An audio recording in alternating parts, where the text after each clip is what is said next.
Hey, hey, hey. Are we in? Are we working? Is everything good?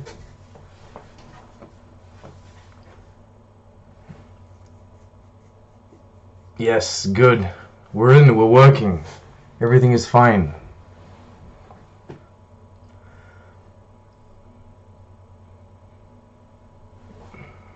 Alright, let me just close this thing down. Close that. Oh my goodness, there's so many people. Thank you all for coming. Thank you all for joining. Thank you so much. It means the world that you've all come. Check my mic. What's going on? My mic is not good. Wait a minute. Let me check this out. What's wrong with my mic? Hold on.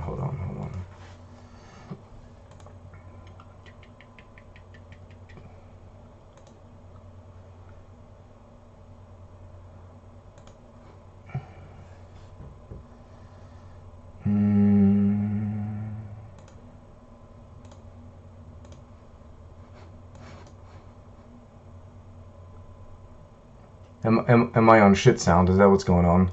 Isn't my mic terrible?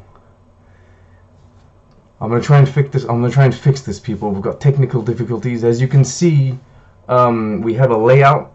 There are big changes. Things are different, and I'm trying to stream through OBS instead of streaming through YouTube directly, which means I gotta figure some things out. If I can't fix the mic on this one, then this will be what it sounds like. But hopefully it doesn't sound too bad.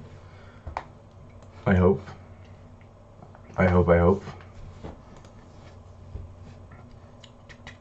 Where can I fix this mic here? Properties. Oh, here we go. Aha! That should sound better now. There should be an improvement of some kind. Hopefully. I don't know what you guys think, but there should be.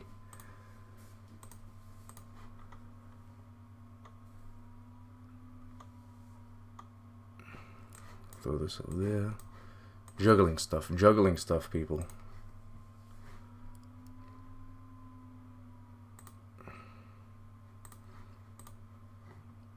Fixed. There we go. Good. The mic is sounding better. First of all, thank you all for tuning in. I'm sorry for the technical difficulties. Like, subscribe, but I suppose you are subscribed. Share the video. Tell all your friends that I'm here. Boosh, smash, whack the like button. It always helps. Thank you so much for joining. As I said, so the elephant in the room is that I'm trying out new things. I've got a new template, a new layout, a new design, a new whatever the hell you want to call it. Do you guys like it? You think it looks good? I think it looks great. I'm so happy. Shout out. I'll link I'll put a link in the description after. I can send it in the chat. I think I can at this point.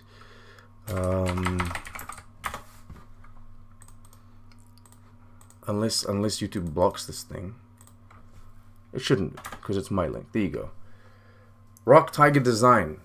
I'm not paid by them to promote this. They don't know that I'm promoting this, but they did this fantastic little layout design. They did the starting soon screen. If I know how to work things correctly, eventually I'll have like a little countdown.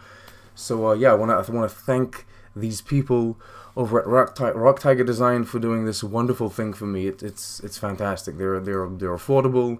They're great. They're active in making a difference when it comes to like the environment. So I would highly recommend working with them. And I'm really happy. I'm really happy that they made this little thing for me.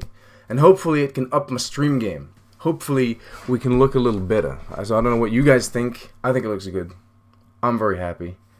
Trucker Price says he doesn't like it, but I know he's kidding. Dolby Digital Toddy. Yeah, that's it. Oh my god, so many comments. Alright. So the objective today was to do a bit of a tier list. With like the Star Trek shows. But there's a couple of other things that I wanted to talk about before that. First one is my Lower Decks Season 3 review is coming, and I wanted to maybe talk about the season a bit, if you guys wanted to talk about the season. Spoilers, of course, for the whole Lower Decks Season 3. So if some people haven't finished watching the season, I guess maybe we won't spoil too much. I'm just going to say something about Prodigy first. I absolutely love that show. I think that Prodigy is probably one of the best recent examples of how serialized Star Trek can be effective. I think that the overarching, I don't know how you guys say it, story of the season is really, really interesting.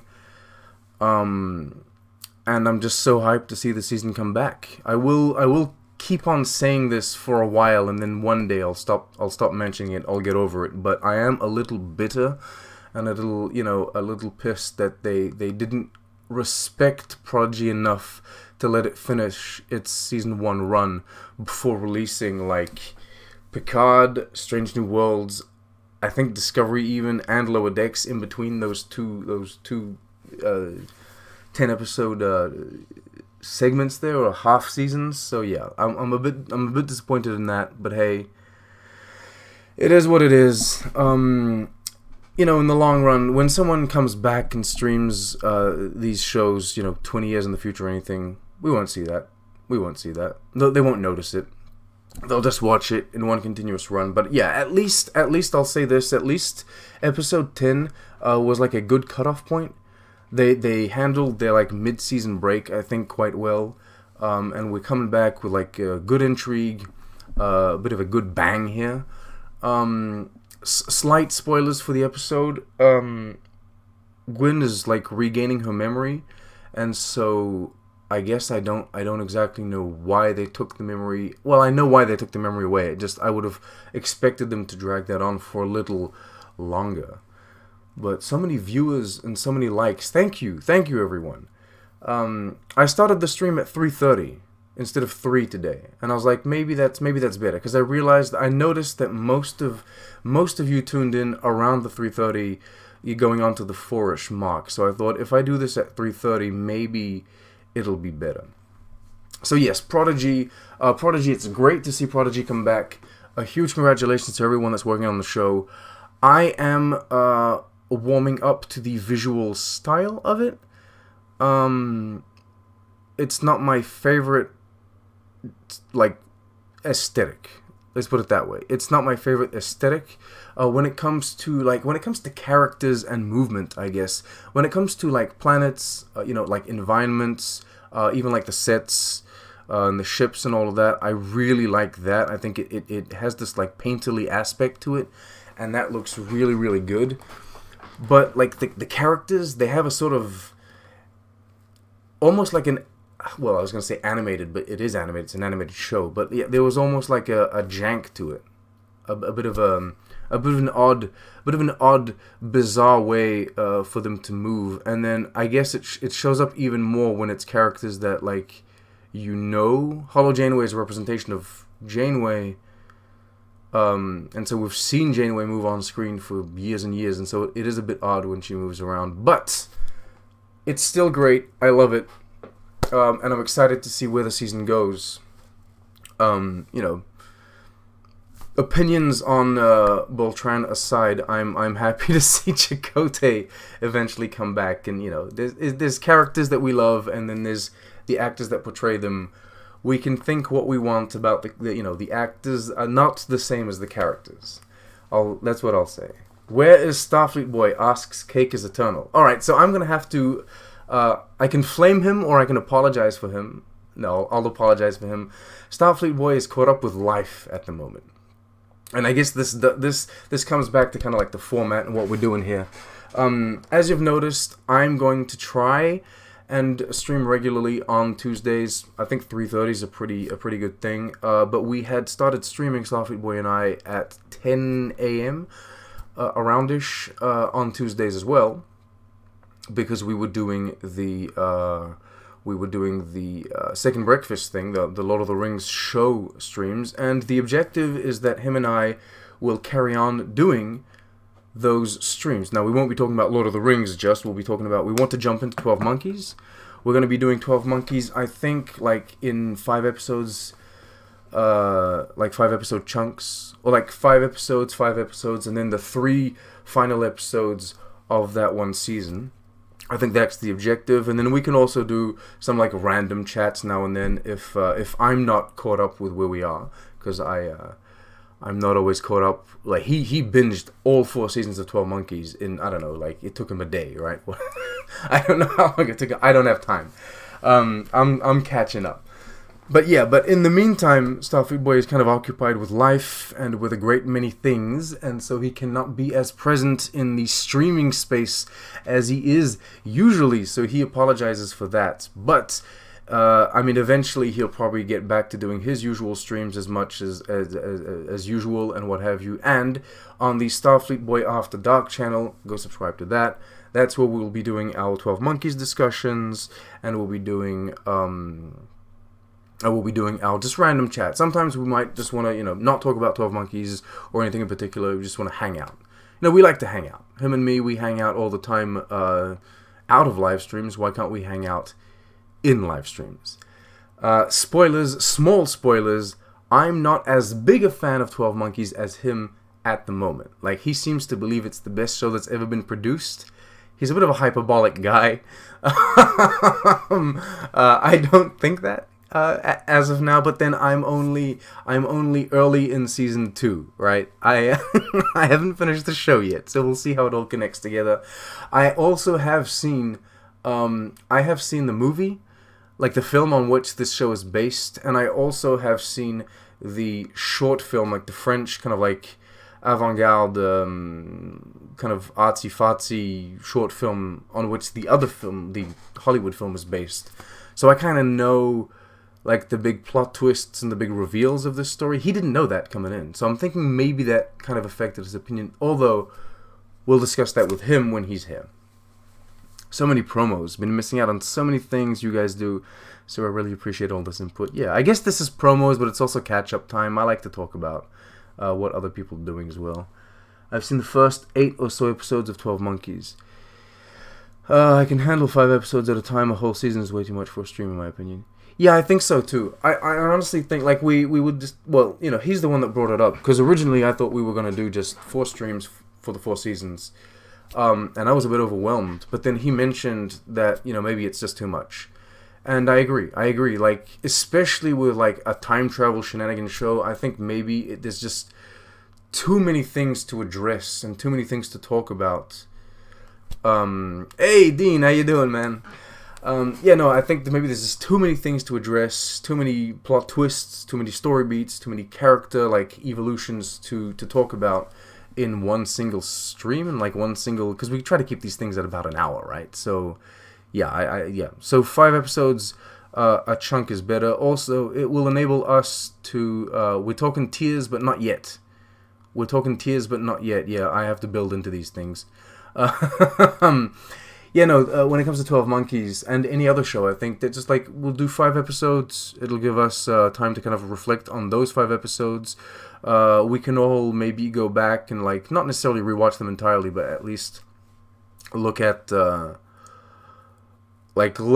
main events and the main character like decisions and what have you in those 5 episodes. And I think that'll be easier.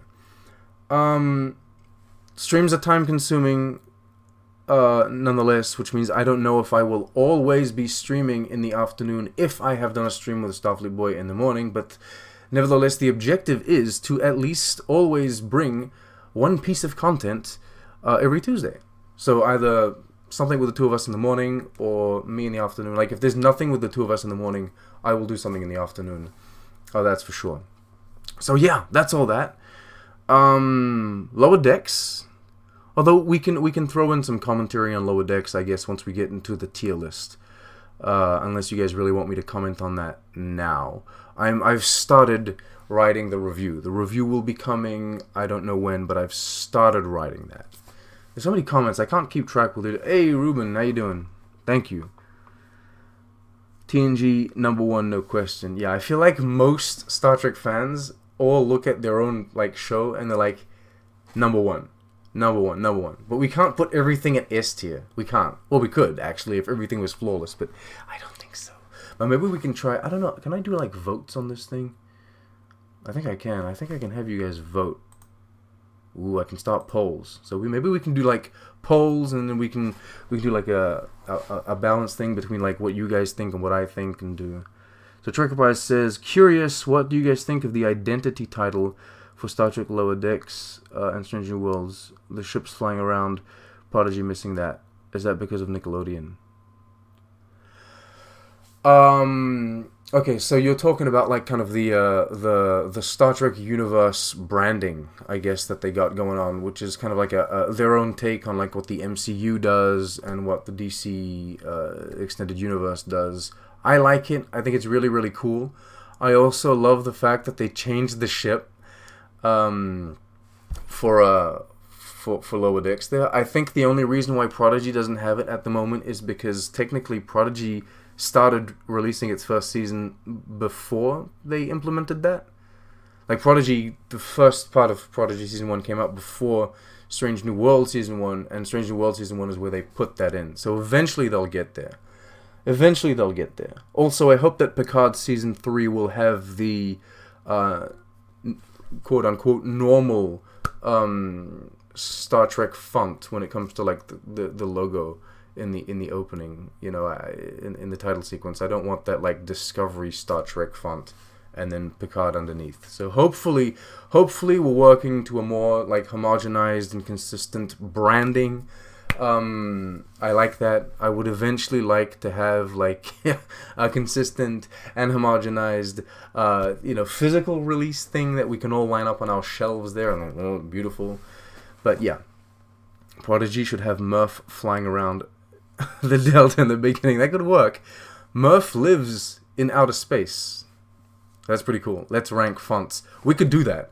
That's a good tier list. It would take some preparation because I have to prepare these tiers, like these lists in advance. I have to go and make them because Star Trek doesn't have a big enough community active on like Tier Maker. So I have to go and make these and prepare them in advance. But that's a good idea. I will take that into consideration. Star Trek fonts. The best Star Trek font is the Star Trek font that they use on the comic books. Yeah. Okay, what else is there? Should I? Yeah, okay. I'll ask my question before we get into the tier list. I'll ask my question, see if you guys are intrigued, because I don't want to jump into this idea unless you guys are excited for it. So here's my proposition, here's my idea, here's my thing. I wanted to do a little something called, like, working title, I guess, story time. So basically, I'm always coming up with ideas for, like, Star Trek stories, or, like, Star Trek adjacent, I guess, Star Trek parody kind of, like, stories, and ideas, and, like, I'm not a writer. I don't put things down, like, I don't write books, I don't write scripts, you know, not on a professional level anyway. Sometimes I dabble in that, but yeah, I was thinking maybe what I could do is I could write down a story, a growing and evolving story, and then we could come on here on these streams now and then, not always every stream, and it doesn't have to take up the entire hour, but I could tell the story. It could be story time, and I could tell my little Star Trek story, but it would become our story, because at the end of every chapter, so to speak, like at the end of every little storytelling moment that I have, we could all vote, or you guys could vote, as to like the action that the character takes, or the direction the story goes. It's kind of like a choose your own story type thing. Kind of like a Goosebumps. You guys remember those Goosebumps books where you would turn to page friggin' 47 because whatever, because you chose to open the door instead of like running down the tunnel or whatever it is. And so this could be the same kind of thing. Of course, if someone's insane enough to give like a super chat, then you could maybe like majorly affect the story in like killing a character or blowing up a planet or something like that. But for like everyone else that isn't insane and super chatting, I think that yeah, we could do a poll, like a little vote at the end, and then based on like what everyone votes, what everyone chooses, then I can keep on writing the story in a different direction. I don't know if you guys like that. I think it would be fun because it would enable me to get my it would get my creative juices flowing. I think you guys too, and I think that honestly we could give yourself goosebumps. I think they were called that.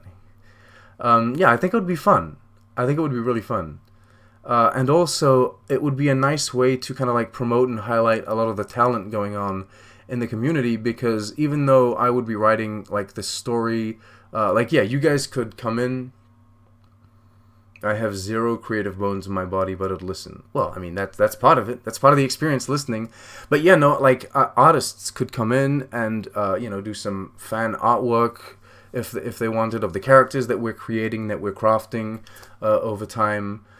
Maybe this thing would work. Maybe it wouldn't. But I think that if it would take a bit of preparation, so it wouldn't be anything like, I guess, short term. I wouldn't be releasing it immediately, but I could start this maybe in a little while. And we'll see where it goes.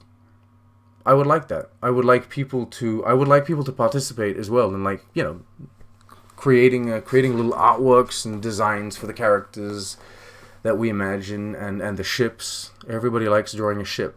So I think that would be great. You guys let me know. I'll come back and read the comments later if I'm missing some. But sounds like a good idea. I'd like to participate when time permits. Okay. So yeah. Alright. Let me try this. This should work. If I click on this. Oh, look at that. Would you look at that?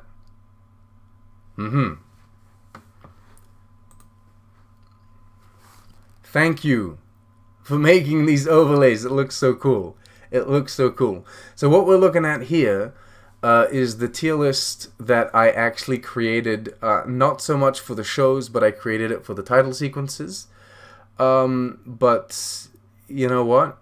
It works because it's the same shows. All the shows have title sequences, so it works exactly the same. What was dark? What made you sad? Oh, the lonely learning for years. Yeah, the whole, yeah. What is the order? TNG, Voyager, Deep Space Nine, Lower Decks, Enterprise, Strange New Worlds. Picard, the original series. Prodigy that low? The animated series? Oh my god. Have you seen the animated series? My question to people who rank the animated series low is always, have you seen it? Because I genuinely haven't met someone that has seen the animated series and is like, nah, it's a crap show. The Diviner is dark. Yeah, I'll say that about Prodigy. While we're talking about Prodigy, the Diviner is scary. Daughter on the Tube watches Prodigy with us. She pays attention to most of it. Ironically, when there's too much action and shouting and lasers, she doesn't watch it so much. But she's actually more interested in dialogue and in the colorful kind of elements of like the bridge or like the new planets when they go there. But, she didn't like the Diviner. She thinks the Diviner is pretty scary. And she didn't like What's-His-Face. That General Grievous thing that they had going on in the first part of the season. TS has the most Gzinti. Star Trek should be ranked by Gzinti representation. Ah, I see. So it's like the animated series and Lower Decks. And that's it. And everything else is like F. Right? That's it. That's what we're doing. Okay, let's jump into this. Star Trek: The Original Series. Okay, I want to start a poll. How can I do this? Start a poll. TOS. Oh, but it's yes or no, right? It's yes or no. Oh no. So how does that help us? That doesn't help us at all. I won't do a poll. You just tell me what you guys think in the comments. Just send in a comment. Tell me where you think it ranks. Star Trek: The Original Series. Honestly, Star Trek: The Original Series. All right. And Father is going to come in here and tell me that Season 3 is an abomination and that it devalues the show. Maybe. Are we going by cultural impact here? Are we going by like cultural significance and media, like the meaning within the media landscape, or are we just going based on its merits as a show alone? What are we doing here? I think I think we can go on its merits, and the meaning of the show, and the influence that it's had over the years, because that's part of Star Trek. That's part of Star Trek legacy. Like the Star Trek is absolutely a meaningful and important show. It always has been. I think every iteration has pushed boundaries and moved things forward, except maybe Picard. So I honestly think that that should definitely count in the opinions. Should I put Star Trek in S tier? The original series in the S tier? I don't think so. I don't think that the original series is an S. Okay? If we go the link in the description and make our ranking, can you see the results? I can see the results. You can create them and they become public on the website, basically. That's what happens. You click on that and then it becomes public. Though I will say this, though. Just because I was too lazy to recreate a tier link, what you're doing is you're creating a tier list for the title sequences, because technically you're in the title sequences thing. But I'll understand it as you're ranking the shows, don't worry.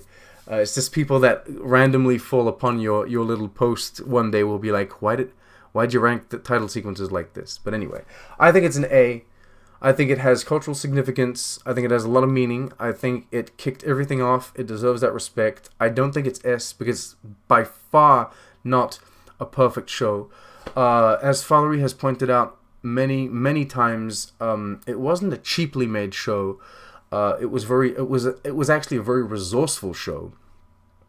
S, yes, S is the top. I think S means super. I think this comes from the old Japanese video games, where you would be ranked A, B, C, or D, and then S. And then S would be above A because it's like super, or I don't know what, special. I don't know what it is. But yeah, no, I don't think the original series is quite up there. I think it's an A though.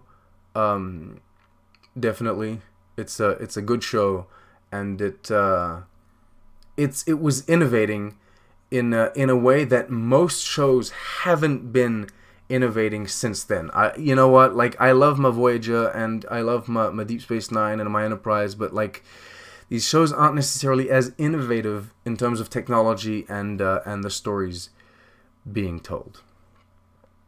The animated series. Oh no. The animated series is one of my favorite Star Trek shows.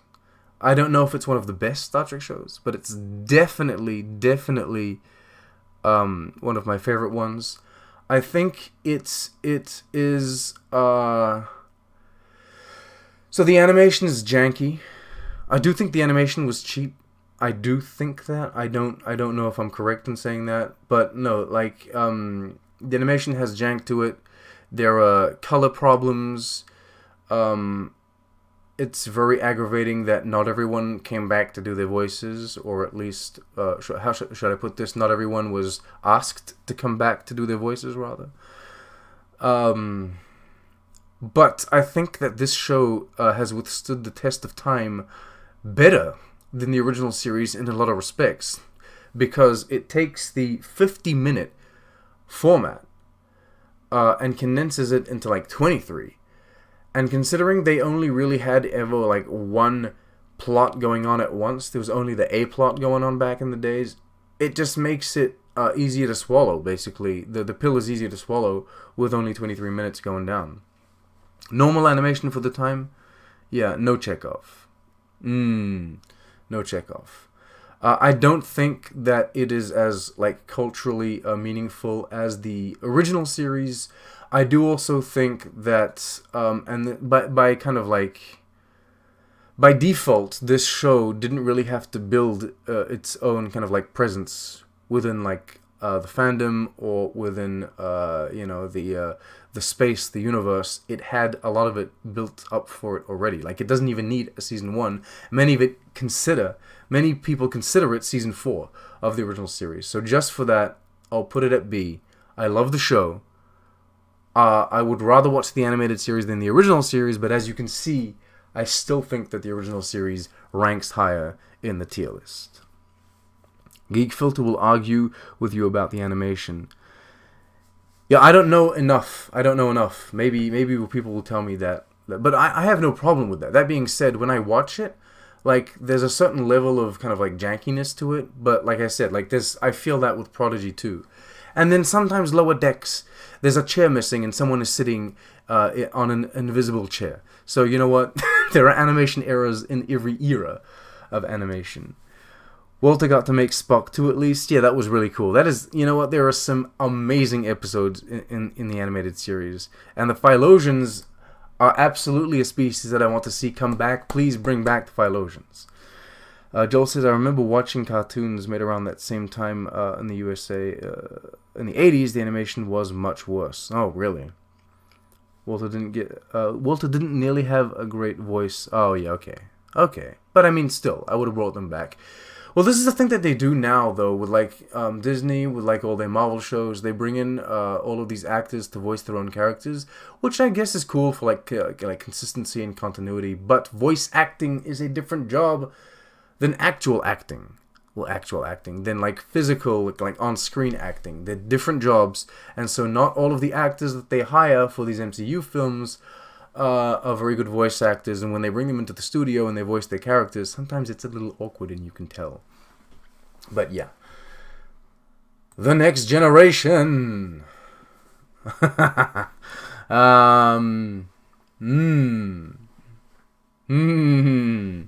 So everyone's going to be screaming S basically for this one, right? I don't think it's S, personally.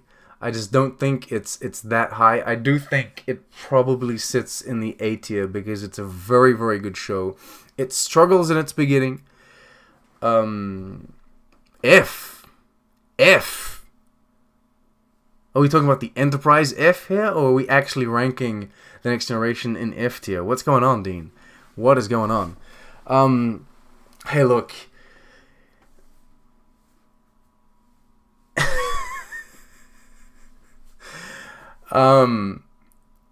Look, seasons 1 and 2, they're a dodgy start. Although there are some great episodes in there. I do think this was like a renaissance for science fiction in television, from what I understand, at least. I think that a lot of visual effects stand the test of time. It's all about...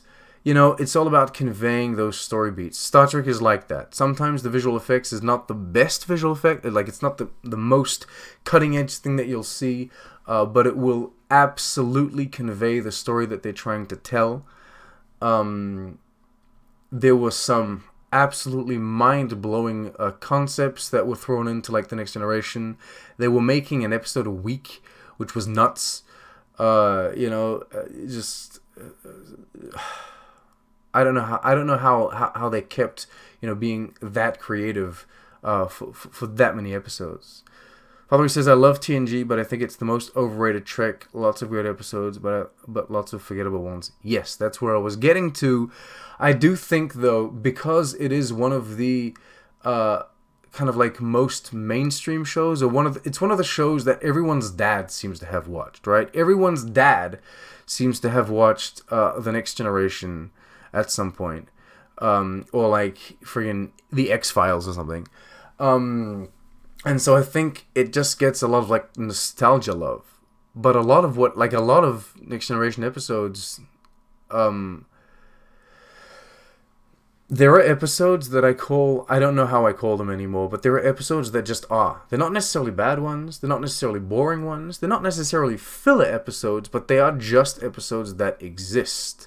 If you were to take them all away, then it would completely obliterate the identity of the show, because you would be taking so many of them away. But at the end of the day, they are not episodes that define what is great about the show, nor do they define or represent the greatest mistakes of the show. There were just plenty of episodes that are, they're like carpet episodes, basically. You know what I mean?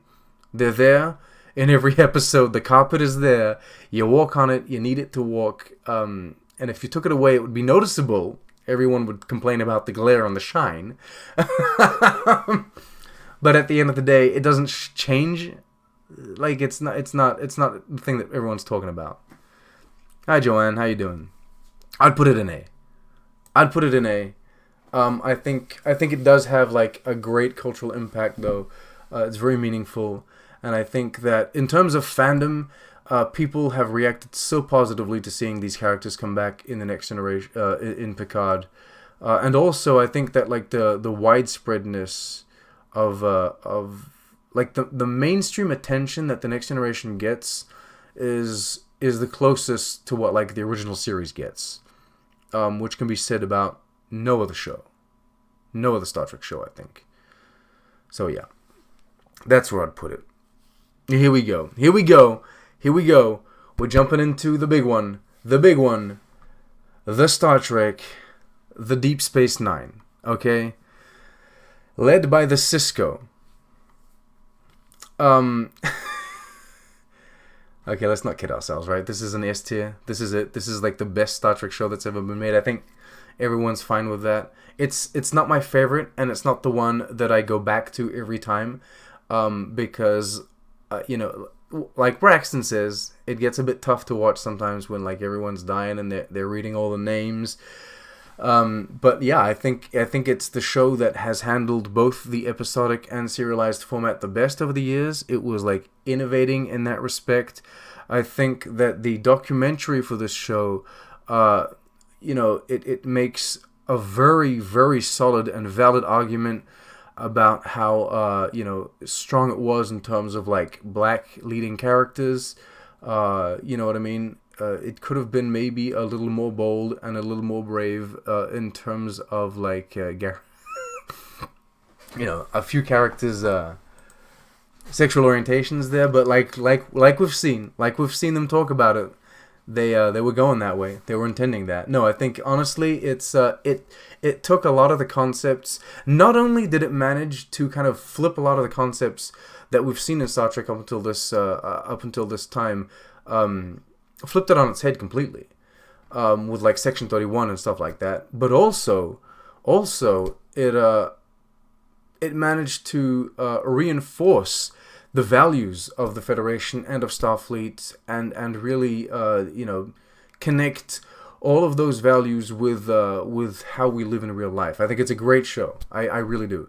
And it has some of the best, and I gotta say this, it has some of the best acting and some of the best characters in the entire Star Trek universe. The depth to which these characters are written. It's just, we talk about 3-dimensional characters. These characters are like 6-dimensional. You know what I mean? It's amazing. Didn't like the Prophets and Kai Wynn. I'm not a fan of the Prophets. I love to hate Kai Wynn. I think she's one of the best villains. Everyone's out here talking about Game of Thrones and Cersei and whatnot. It's like we had Kai Wynn before you had Cersei. You know what I mean? Kai Wynn, she was the lady, the woman, the one that you hated, the one that you loved to hate. Yeah, the Ferengi. It grew the Ferengi in a way that I don't think anyone would have believed. So much talent, in front of the cameras, so much talent behind the cameras. And then as the show progresses, it manages to balance like the sense of scale and scope, because it becomes so much more grandiose in the events that happen, but also it manages to balance that with like smaller character-driven plot lines and storylines. It's not easy. It's not an easy thing to do. And it handled it very well. It was amazing, and all of that was done, you know what I mean? So, like, what was this like before things like Prison Break and Lost and what have you? No, this is amazing. I think it's an S tier. I think it absolutely deserves the respect that it gets. and I'm so happy to see that people are coming back to this and loving it. Again, though, it's not my favorite show, my favorite Star Trek show. You guys know that, but yeah, Garak was the best villain. I think Garak was the best villain. I don't know, but like Gul Dukat, Kai Wynn, like the villains that they've got going on in this show, and then the kind of like the setups with the setups with like the Martoks and the people that aren't who they are with the Dominion War. It's really good. It's really good. And rewatching it, like on my most recent rewatch, thank you for the likes, people. Thank you so much. On my most recent rewatch, I actually realized that like the Dominion War, it was being set up really early, like in season 1. I always have a tendency of believing that like the Dominion War and the Dominion and all of that came in later. But no, it absolutely started getting set up like really early stages. So yeah, all the actors were great, not just the everyday ones. Yeah, all of the actors were great. Everyone did a great job. And even the kids, like kids are tough, right? It's hit and miss with kids, in my opinion. And the kids did a great job from the get-go. Babylon 5 is a better show in my opinion. Omitted. Thank you for joining the chat. I disagree. Thank you for being here and watching, but I disagree. I don't think Babylon 5 is as good as Deep Space Nine. I think Babylon 5 deserved better VFX than what it got. It looks kind of it looks what it looks like now. No, I think Babylon 5 has a stronger start and then fizzles out. It doesn't retain as much of my attention, whereas Deep Space Nine, I think, Deep Space Nine has the worst season 1, in my opinion, the worst season 1 of all Star Trek, with only one episode of value. Duet. Not only is it it's the only episode of value, but it's probably one of the best episodes, of all of Star Trek. Duet is amazing. But yeah, no, I think Deep Space Nine is overall better than Babylon 5. It just grows into so much more. And see, when Babylon 5 kept on losing characters as it went along, and by the end of it, I'm no longer invested enough in the new characters that they've introduced as the show went along, and we've lost characters, and Deep Space Nine just kept growing and growing and growing its cast, and managed to keep me interested and hooked with everyone. So, yeah. Yeah, Babylon 5 Season 2 is... Yeah. It's some Dexter Season 4 shit, you know what I mean? Like, some things are like masterpieces, but yeah. Babylon 5 is the only non-Trek content I've ever been willing to discuss on Text Trek. People who know me know how praise that is. Oh, really? Really? Okay. Okay, so let's move on to Jill. You asked, what's my favorite Star Trek show? Voyager. Voyager is my favorite Star Trek show. I attribute a lot of my love of this show to like the nostalgia of growing up with it. I grew up with both TNG and Voyager. I don't remember which one I saw first. My assumption is that it was TNG because it came out before. But I grew up with Voyager. I felt closer to the characters in Voyager because it felt like a younger show. Next Generation felt more adult. Everyone was a lot more adult, I felt, and Voyager had... I think maybe it's the Tom Paris, Harry Kim relationship that I kind of gravitated towards. I like that friendship. Voyager is awesome.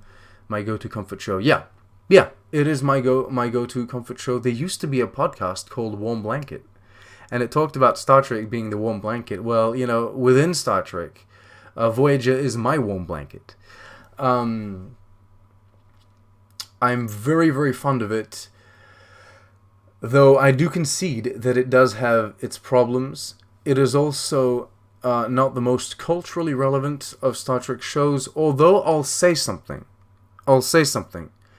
it seems to be the one that gets the most love today, and the one that gets the most referenced today, which is like mind-blowing. It's like Picard is a direct continuation, basically, of The Next Generation, and it still took an absolute chunk out of its time to dedicate to everything, like to Seven of Nine, and so much Voyager stuff.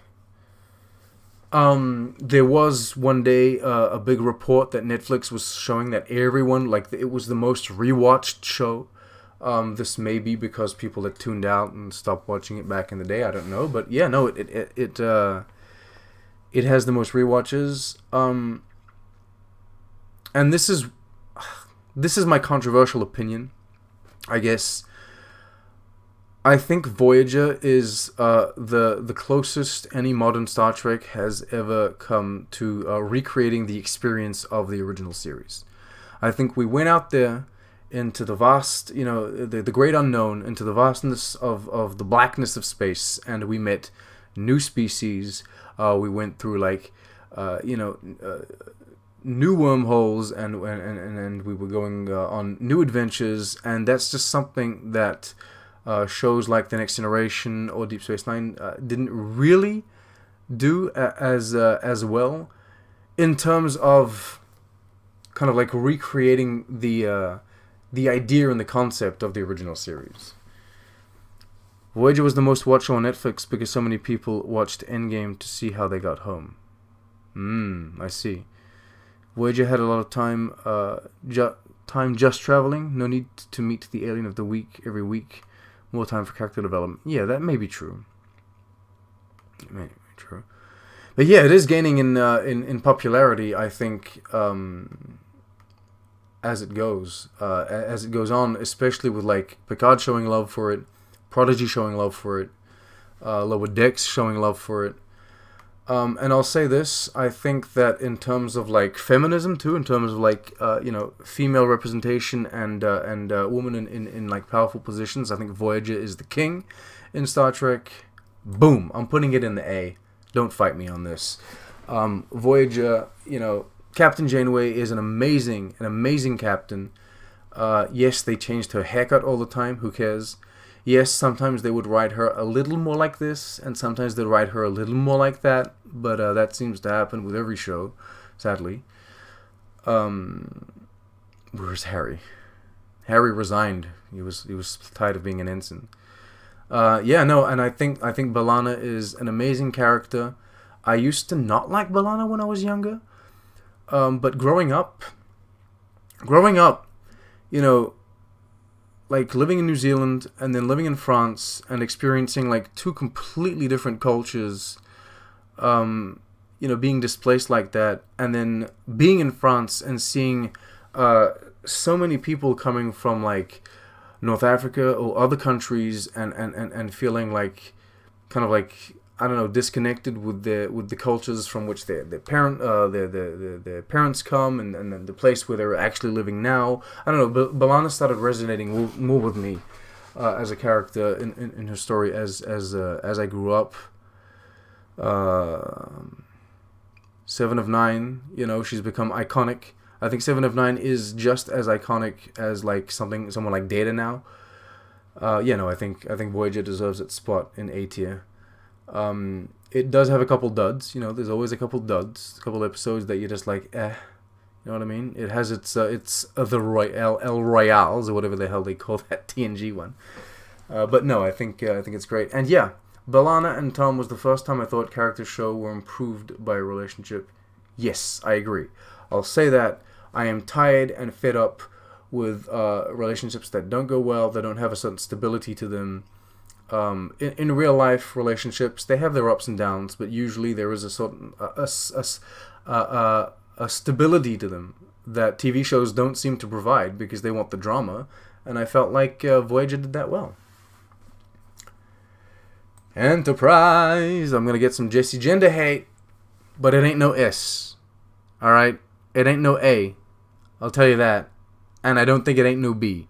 I think it's pretty low. This is, to be fair, one of the worst Star Trek shows. I like all Star Trek shows. There are no Star Trek shows that I actively dislike. So when I say the worst, you know, it's like the one that I like the least out of those that I love. But no, I think Enterprise is officially a C tier. I very much enjoy season 4. I like its connections to the original series. I like its connections to the rest of the franchise, and I like the little kind of like 2, 3, 4 episode kind of like things that it was doing. I like Enterprise, but consider it the worst. Yeah, I agree. Seasons 1 and 2. Look, I got nothing against season 1 and 2, but I got nothing for. Like, if they were to take them away, it wouldn't change much. It really wouldn't change much. Enterprise at this point. So basically, the Next Generation came up with concepts. Deep Space Nine came up with different concepts, and then Voyager came up with more concepts. And then each time, you know, Voyager kind of sometimes took concepts from Deep Space Nine and Next Generation and tweaked them a bit, modified them a bit, or had a different take on them. That's the true thing. Voyager and Deep Space Nine always had different takes. Enterprise, they didn't do that. Enterprise stopped having different takes. Enterprise put a new skin, basically. They just redressed the concepts that were going on in all of the rest of what we call the Berman era. And that's just not enough. Season 3 comes out, and it's like this Xindi thing, and I know that a lot of people love the Xindi thing. I'm not a fan of it. I just don't think... I think that's one of the prime examples of like a more serialized style show not working. I think Sim, though. I think Similitude is in Season 3, which is a very, very good episode. But like one episode ain't saving it. Jeffrey Dean Morgan is in Season 3. So we get like early Negan. But that doesn't save it. That doesn't save the show. It doesn't save the show. Andorians. Andorians with moving antenna. And proper Klingons. Shran was one of the top tier Star Trek characters. Yeah, well, we could do a tier list just on Jeffrey Combs' characters, basically. I mean, there's enough. There's enough characters there to do that. Yes, Shran is great. Shran is absolutely fantastic. And I honestly think Archer, and this wife is going to hate me, because Archer is wife's favorite captain, I think. But no, I think that Shran put in a lot of work, and Shran went a long way in making Archer more interesting a character than what he was. Carbon Creek is top tier. I love Shran. Season 3 was an improvement, but I agree, still not very good. I think they dragged the story out for too long. Yeah, and then there's just like, and then I know that I shouldn't talk about the shouldn'ts or the wouldn'ts or the we didn't gets, but this is not the Star Trek Enterprise that I would have done at all. If I had done a Star Trek Enterprise, I wouldn't have gone back to the same formula of the 3 previous shows, and I really would have done something completely new, and I would have made the exploration of space so much more scary and different, and I would have been a lot more bold and brave. This show didn't boldly go when no one has gone before. The show just followed in the footsteps of its older brothers. So yeah. The return to television. You'll notice that I didn't put short tricks in this. I could have added it, but you know what? I forgot about it until now, which I think is very significant. Also, Viacom CBS don't consider it a show themselves, but anyway. Discovery! Oh, I have my problems with this one. I have my problems with Discovery. It's a confused show. It's a confusing show. It has like multiple identity crises. I don't know. It has identity issues all the time. Oh, everyone's going mad. F. Oh my goodness. Come on, F. I don't count Short Tricks as a show. It's a series of shorts. Yeah, I agree. I also have trouble accepting the Tribble one as canon, but that's okay. I'll take the ad. I'll take the episode as canon, but not the ad at the end. Everyone's screaming F. Look, I don't know if it's F, okay? So I don't know if it's Discovery that brought back Star Trek, or if it just so happens that it was the show. Like, surely, I don't know. If it were any other show that had came out, like if they had just released any Star Trek show, would Star Trek have come back in such a big way? Or was it thanks to Discovery that the show brought it back? Was it thanks to the negative, like the discourse around the show, that Star Trek stayed relevant? You know what I mean? In those years, I'm genuinely interested in that. Hey, parenthesis, how you doing? A D. We getting Fs, we getting Ds. Like, what's going on? Y'all is hating on your Discovery. The show looks and sounds good, but it brought new viewers to Star Trek. That's my thing. That's the thing, though. It brought in a lot of new people, and I think that as kind of like, there's huge inconsistencies in like, I guess canon. To throw out the C word there. I think I think the actors are really good, but the writing is consistently inconsistent. Sometimes you get like this really good episode, a really fun science fiction concept, or like a really deep kind of like spiritual story that's being explored. And these characters, these actors, are doing everything in their power to bring this story to life, and it has like great results. But then they'll top it off with like people running on turbolifts and kicking people off chasms, and it's like, what are you doing? You know what I mean? I'm losing viewers just talking about Discovery here. I think it very much represents kind of like the flaws of the time in which it came out. It was trying to do something. It was being too. There is a difference between being bold, you know what I mean, and just going insane. I think it went too insane.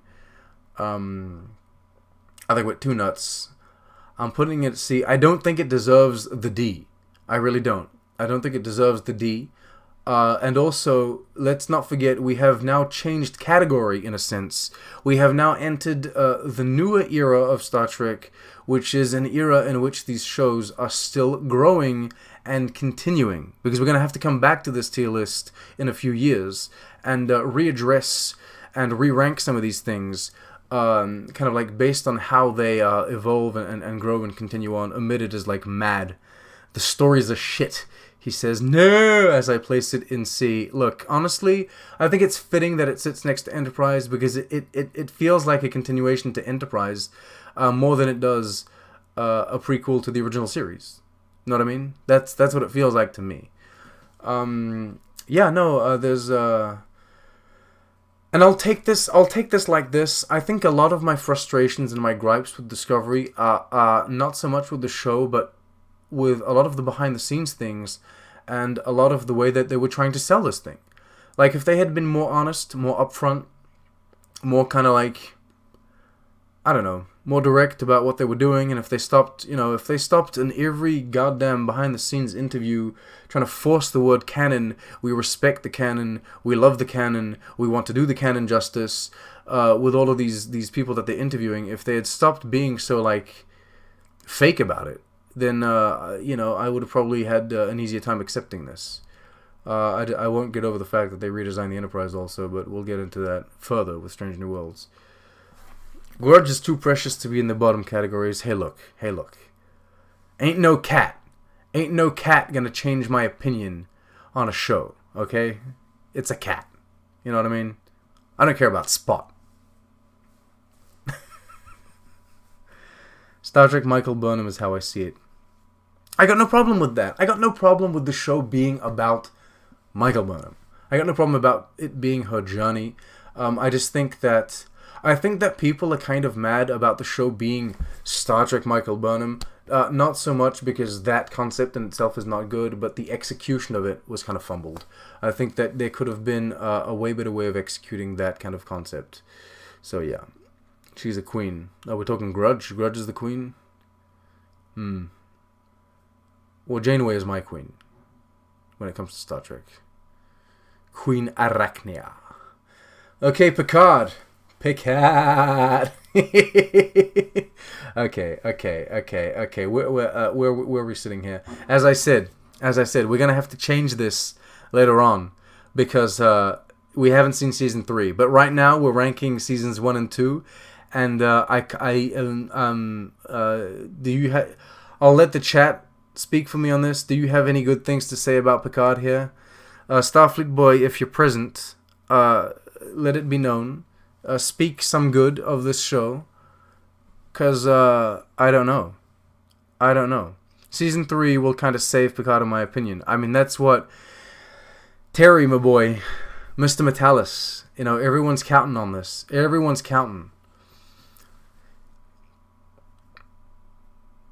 C, if you're putting Discovery in C. D at the most. Picard gets an F for me. Oh my goodness. See, I think Discovery is better than Picard at the moment. You know what I mean? I think Discovery is better than Picard at the moment.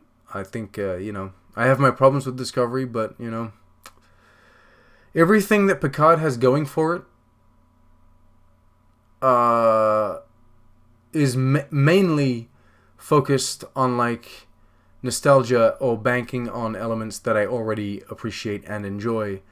But that's a dangerous route, because what they've done to Seven of Nine, I hate. I absolutely hate it. Discovery the same as Picard. You guys seem to agree that I like the theme song for Picard, and season 1 especially. Yeah. Like those first 3 episodes of Picard, they were just like, oh wow, this is. I was really looking at this thing. I think we're getting a whole other level of show, and apparently not. Picard is only nostalgia. I never really liked Seven. I very much like Seven. I don't really like what they're doing with her. I might give it the D. I can't sit here and give it like an F, and be like completely, hyperbolic and angry about it. It did a couple things that I enjoyed. It's just I don't know what the hell they're doing with this show. It's like, I guess it's a temporary D. If it's a temporary D. Come on, let's put in the middle here. If season 3 comes out and it's a complete mess, then everyone's gonna hate it, and it'll go down to F. If season 3 comes out and it kind of saves it, it can maybe go up a bit. You know what I mean? But yeah, what does Fathery say? I like a lot of stuff in Picard season 1 and 2. I think I will like season 3 as much as the good things I like in season 1 and 2. Encourage people not to get their hopes too high. Ooh, I encourage people not to. There is a danger with hyping yourself up too much. I'll say that, okay? There is a danger with that. So let's not, let's just keep it good. Let the hate flow through. Yes, good. Let the hate flow through you. Yes, Picard, yes. I hate the fact that Picard is a robot now. I can't get over it. It's like not watching Picard anymore. I'm watching this robot thing. I hate it. I don't like that. I know they're trying to dismiss it, like it's not much, but I hate that. It sucks. I hate that Elnor is like, he's like a decoration. He's a sword stand, basically. He's something that you prop your sword up on the wall. That's Elnor. When you need it, you pull it down. You whack a couple people, decapitate a dude, put it back on the wall.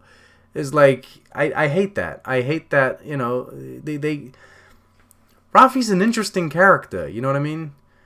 They could have done a lot more with it. My hopes are too high about Picard Season 3 based on how little I'm enjoying 12 Monkeys. Oh no. I figure that if I have the lowest possible expectations for Season 3, then I will pleasantly be surprised if anything good comes out of it. Well, there you go. That's, is that a negative way of seeing things? Or a positive? That's glass half empty being filled. Hopefully. Maybe. It's like the Schrodinger's Picard, basically. You don't know if it's dead or alive until you open it, eh? Except Jurati. I hate Jurati. Yeah, I think they handled... The one thing that Season 2 of Picard did better than Season 1 is Jurati. I really like... What is she called? I forget her name, but anyway. I think she's a good actor. And I was really interested in Agnes, like in that first episode we see her. I think it's like episode 2 or 3, whatever it is. I was like, oh, quirky little character. And then she like goes and murders the dude, and then she's just crying for the whole season. I'm like, what a waste. What a waste. Speaking of waste, admitted it's such a waste of Q in season 2. Yeah. Hey, look. Hey, look. Q knew at the heart. That's what they should have done with Q. He should have made Picard a real boy. He should have given Picard back his humanity and his real life before he died in a final gesture. At least I would have been watching the real Picard, not some Xerox in season 3. But anyway, Lower Decks. He did in Tapestry. What are you guys talking about? Oh, you guys are talking about something else. Star Trek Lower Decks. Oh my goodness. Aha. So I had been waiting for this show forever. I had been expecting a show like this to come for as long. You know, like Mike McMahon says, no one wanted us to make this show. I did, Mike. I had been waiting for this. I had a show about red shirts all lined up. I had like a sitcom about red shirts that would, you know, sit around at a bar and talk about their mishaps. And then when I saw Rick and Morty come out, I was like, they need to make it animated. This is the show. They need to make an animated sitcom about Star Trek red shirts, talking about their misadventures. And granted, this isn't exactly that, you know what I mean? But you came at it from the same angle, and then you pitched the show with the whole banana thing, and you made the show for me. I feel like you made this show specifically for me, because you're managing to balance my love for Star Trek and my love for the exaggerated nonsense that happens in Lower Deck, Rick and Morty, but you don't do too much of both, except sometimes you put, a little robot on a planet with an eagle, and I'm like, maybe that's a bit too Rick and Morty, but nonetheless, it is a show. It is absolutely a show that I love. I've been wanting it, I've been needing it, and it's coming out, and it's great. You came out so strong. The show came out so strong out of the gate with like seasons 1 and 2. And I did a little poll on Twitter. People seem to think that seasons 2 and 3 are the best, not season 1. But I think season 3 is the weakest currently. But then like the weakest is such a I use the term loosely. These seasons are very good. They're all very good seasons. Of a very good show. Like an average episode of Lower Decks is still good. It's still good. It's still high ranking, right? These things is like they 7s out of 10s. You know what I mean? We never hit no 4s with Lower Decks. Then I got Peanut Hamper. It moves past references and focuses with only storylines expanding lore. Yeah. Just for the record, the Peanut Hamper episode in this season, if you have seen it, you know exactly what I'm talking about. I loved the episode. There were certain elements in the episode that I didn't necessarily vibe with, but that happens in every show. Sometimes every show has like a little line that it crosses, or it does a little something that I'm not really happy with. But like that episode, I think is one of the best. That, and I think we can spoil the Deep Space Nine. I think everyone knows that there was a Deep Space Nine episode. I think that those episodes they will go down as, you know what I mean, the most memorable episodes of the season, for sure. Is Lower Decks an S tier? I don't know if I'd go that high as of now. I think that if we give this show some time, and I think it can get there. I do think though that, like, in my opinion, so I'm going to put it as an A. I think it's the animation is one of the most beautiful animations I've ever seen on television. I think the storylines, they are absolutely fantastic. Not only did they use like the established lore and canon and kind of like nostalgia elements and returning actors, not only do they use that to their advantage, but they also grow upon them. They don't just use them as member berries, as like nostalgia bait. They really use them to grow and expand the lore. I think that the show is great at balancing the kind of like simplistic, straight to the point vibe that animation brings with the details of the Star Trek aesthetic. The music is great. The voice acting is absolutely impeccable. I love the characters. We're seeing growth. I think that this show's ranking in S tier depends entirely on what they are able to do with Mariner. Honestly, I think that for now, I see and I understand the path for Mariner, for Tendi, for Boimler, for Rutherford. I see where they're going. I'm intrigued to see how they grow. Mariner, I am as well, but I think that Mariner will be the journey. Depending on how well they execute that, will be it will be the deciding factor, and I think it could become an S tier. Also, when it comes to grand scale and grand scope kind of things, I really want to know where they're taking the Breen plot lines and where they're taking the Pakled plot lines. I think the only thing that Lower Decks has to do better than what it's doing now is sometimes, just sometimes, not make everything a joke. Because it'll do them a lot of good to firmly establish like the Pakleds as villains or the Breen as villains or whatever it is, and have some like real tension and real drama go on in the background. And I think that's, if they can handle that, it's all about balance. If they can balance that, then it'll be a win. It'll be a huge win. The Deep Space Nine episode was awesome. Lower Decks is nostalgia done right versus done wrong in Picard. Yeah, well, they're very different angles. The way they're attacking these. It's odd, isn't it? Because you can't say that Picard, they're not coming at it from like, they're still coming at it from like a fan's perspective. But yeah, no, it's done.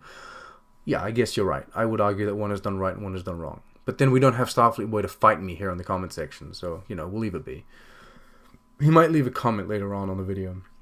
Lower Decks Season 3 peaked mid-season, which is different from the first two. Yes! That is very true. Lower Decks Season 3 did this.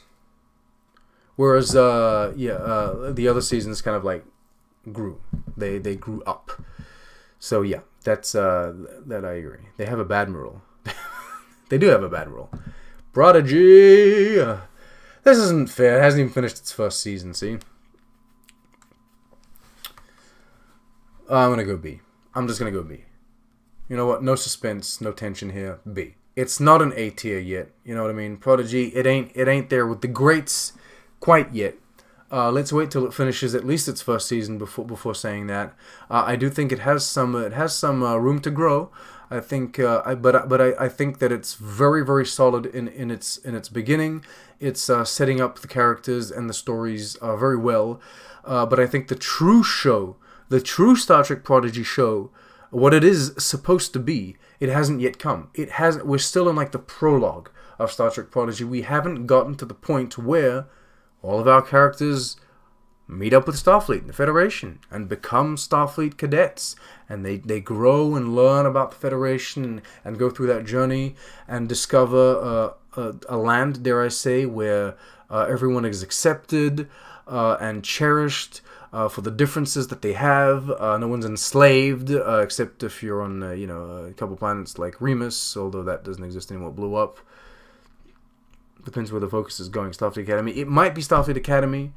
I think it would be more interesting to not throw everyone in Starfleet Academy. Like some of these characters, maybe they don't want to be in Starfleet Academy. Maybe they just want to be Federation citizens and live like a peaceful life. Though it does seem like they're kind of like gearing the show towards that.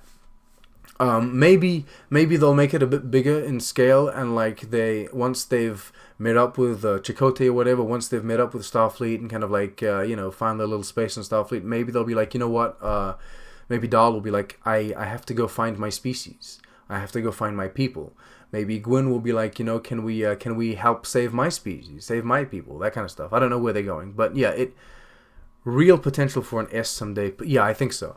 And I think, coming back to that balance, the theme of balance, I think this show is really well handling being for adults and being for children. I think it's working very well. I think it's teaching a lot of things on a level that children can understand, but it's also engaging and compelling for adults to watch. Goth Hollow Janeway is watching and listening. Oh no. Is she? That scares me. She was pretty cool though. And also, yeah, it's bringing back Janeway. Come on.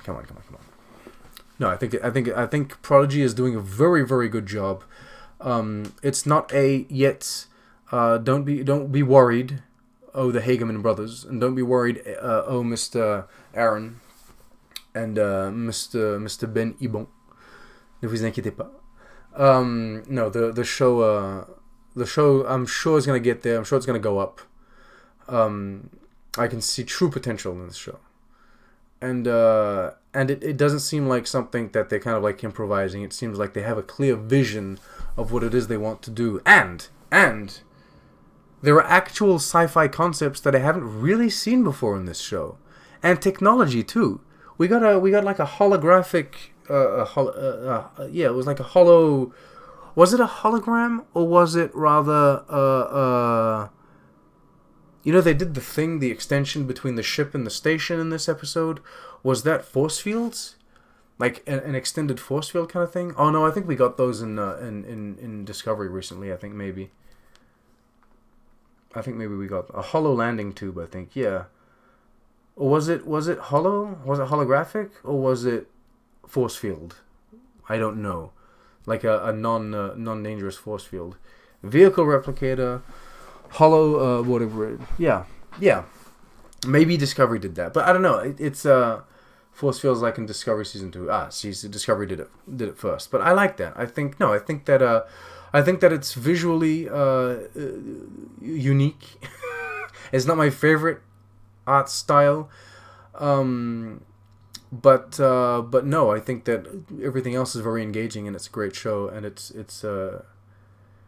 doing. Yeah, we had an aqua shuttle, and those like the species. We just had those mermaidish kind of merfolk sea species. They look really cool. The designs that they're doing, wow, amazing. Congratulations. Round of applause for Prodigy for coming out the gate strong. I'll say this about the new era of Star Trek. The new era of Star Trek, they're putting out some solid, the animated ones at the very least. They're putting out some solid season 1s. Because Deep Space Nine, Voyager, Next Generation, they ain't got no solid season 1s. I mean, the original series, yeah. The original series had a solid season 1. We can all agree on that. But anyway, Strange New Worlds. Strange New Worlds. Oh, my goodness. What do you guys think of that? I put out my review, and maybe I was a bit harsh on this. I said something to the effect of, Strange New Worlds is your grandma's cooking, but made by you. You know what I mean? Like, your grandma's cooking is amazing. It's got heart, it's got soul. And then you can do that. You can recreate her recipes and follow her cookbooks. But there's a little bit of that magic that's missing. Because even if you did everything like she used to do, well, you're not your grandma. And so Strange New Worlds kind of feels like that for Star Trek. It's like B, probably A soon. S or A? S! Hema lives. I don't know about that. B minus. Oh, we're sitting in minuses. A. Yeah, it's not the same as grandma.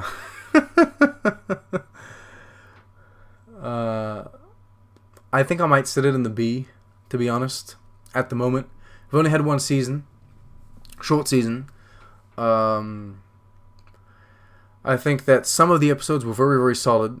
Very, very cool. A lot of the episodes were kind of forgettable at the end of the day. I think that it went through kind of like a Next Generation situation there where I just don't really recall all of the episodes, which is a shame because they're only putting out 10. So every episode should be like a banger. You know what I mean? Every episode should slap. You know what I mean? This is all over the place. Cake is Eternal just hates it. You love Strange New Worlds?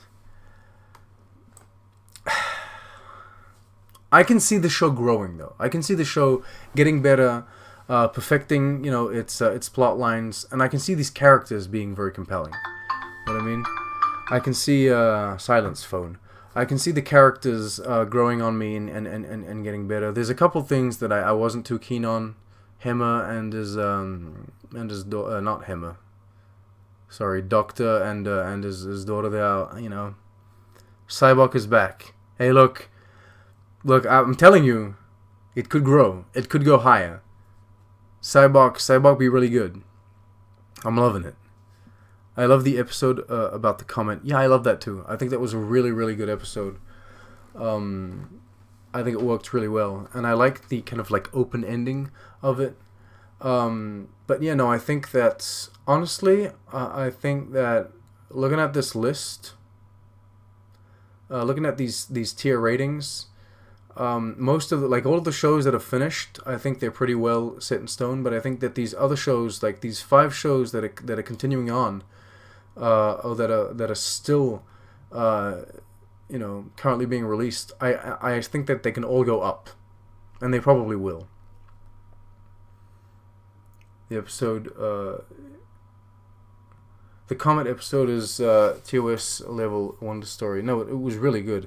Equality of Mercy, Balance of Terror was really good. Yes, that is another example of handling. You guys might sway me. Are you guys trying to sway me and have me put Strange New Worlds in A? Is this it? Is this peer pressure? No, I'm not a fan of the Gorn. Look, I've tried. I've accepted that it can work, but I'm just not a fan of what they did with it. Equality of Mercy, though, was an absolutely great episode, and a great way of handling nostalgia and kind of like pre-established stories. It was a great twist on it. It was a great take on it. I agree with, I think it's Robbie, All Great Trekkie, that said maybe Kirk was a little too twink. He was maybe a little too skinny. But that's okay. That's okay. Put it in A. Says Dean. I don't know. What do you guys say? Okay, we can do one poll on this. I'll do one poll. I'll do one poll for Strange New Worlds. Start a poll. Strange New Worlds in A.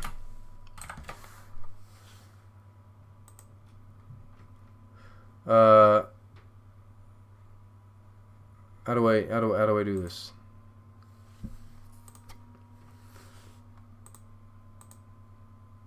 Ask your community. Boom. There we go. Strange New Worlds in A or no? Do we leave it where it is in B, and do we give it time to grow? Do we give it time to get to A, or is it already an A? I don't know if it's already an A, people. I think A is Strange New Worlds needs to be at least higher than Voyager. What? Oh, at least as high as Voyager? Oh, come on. Oh, that's not fair. That's not fair. But then that would mean Strange New Worlds is higher than the animated series, Father E. Are you comfortable with that? Are you comfortable with that? Oh my goodness. See, the peer pressure is great. The peer pressure is big. A so far. Maybe Season 3 really sucks. What are we talking about here? I could have lived without both Kirks and Strange New Worlds, but Sam was funny initially. Yes, I could have lived without Sam. You know what I mean? I think they could have done more with the characters that we had. Give us a bit more Una. You know, we didn't get nearly as much Una as I was expecting. I'm fine with having not that much Spock, but like give us more of the characters that we see in the cast lineup there. And we didn't need Sam Kirk. I understand the little reference. I would have done a little like I would have had him come in, little reference. Oh, it's Sam Kirk. Ha ha ha. He leaves. I didn't need him. I didn't need the Kirk on bridge there. I really liked 80% of Strange New Worlds episode. That's higher than Voyager. Yeah, I guess, but like, there's only one season that's come out. The animated series shouldn't be in C. The animated series shouldn't be in C. Or should be in C? Shouldn't? Well, the animated series is in B. Now move all of those down 2 tiers. Oh, okay, so we take everything and just move it down? No. Look, I think everyone's in agreement here. Well, most people are in agreement. Strange New Worlds is an A. Alright, let's move it up. Let's bump it up. Let's give Strange New Worlds an A. We'll give it a temporary A for the moment. An A minus. If we're using the minuses for the moment. But that's okay. I'm okay. I'm okay with leaving it there for the moment, as like a community decision kind of thing. Yeah, yeah, they are next level actors. Yeah, honestly, I don't think acting is a problem that Star Trek's ever had. The performances in Star Trek have always been very solid. But yeah, that's it. That's the tier maker. Again, you can do your own tier list by clicking the link in the description.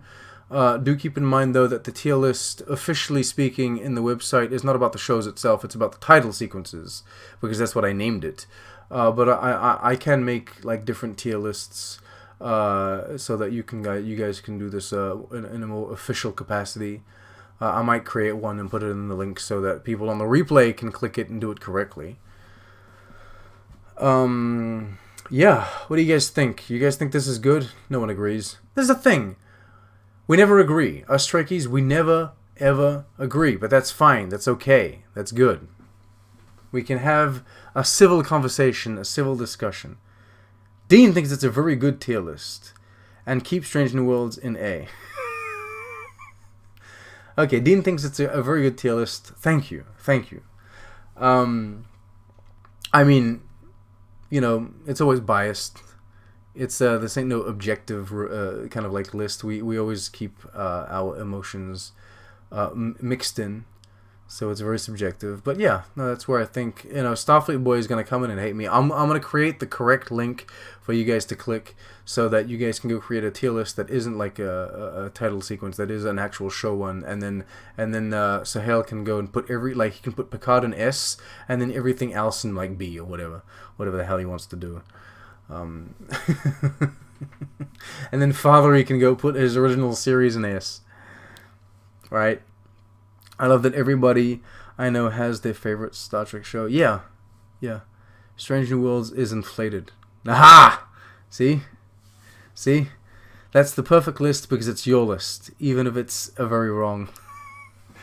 Well then, to be fair, Father, you don't like lists and rankings and ratings and stuff like that. You just like the discussion that we have around them. Right? Correct? But that's fair. Okay. Alright. Let's get rid of this. Can I do this? Main camera. Boom. Yes! We're back. Okay. That's it for today. Thank you so much for watching. Thank you so much for being here. Growing pains with this streaming thing. Hopefully, I'll be able to create my little countdown screen sometime soon. Hopefully, we won't have any microphone problems next time. If you guys like the layout, let me know. I'll put the Rock Tiger Design website link in the description as well, so you can go check them out. They do some fantastic work. The lists and rankings can be fun, but I think they are reductive. Yeah, they're reductive, but I think also, and I will say this about numerical ratings, Fathery, if there's a reviewer that I trust, and a reviewer that I know has similar opinions to me, and I don't have the time or sometimes the want to go and read a full review or a full report about a show, if I can log on and they be like, show's a 7 or show's a 2, and I trust that person, then it's very helpful.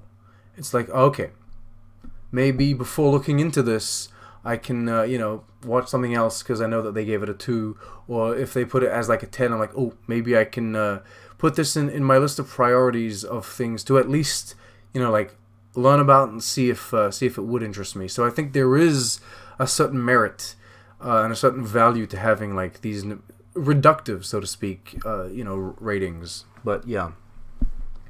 Yeah, thank you guys so much for watching. You're all the best. As I said earlier, we'll continue these little live streams. 3:30, I think, is a better time. More of you guys tuned in. Oh, look at the time. It's 17:01. Isn't that fitting? There we go. It's 17:01 o'clock. So yeah, I think that 3:30 is probably a better time. More people were able to tune in. We won't be doing tier lists every time. Don't worry about it. We won't be doing that. But yeah, I wanted to experiment with my little layout. That's why I wanted to do a tier list, because I wanted to do my my little share screen thing. And yeah, as soon as I get my little OBS thing working a little better, as soon as I understand how it works a little better, then that'll be great. That'll be great. So thank you all. Live long and prosper. May you all have a happy week. And don't forget to subscribe. Don't forget to like. Don't forget to tell everyone that this exists. And I'll see you soon.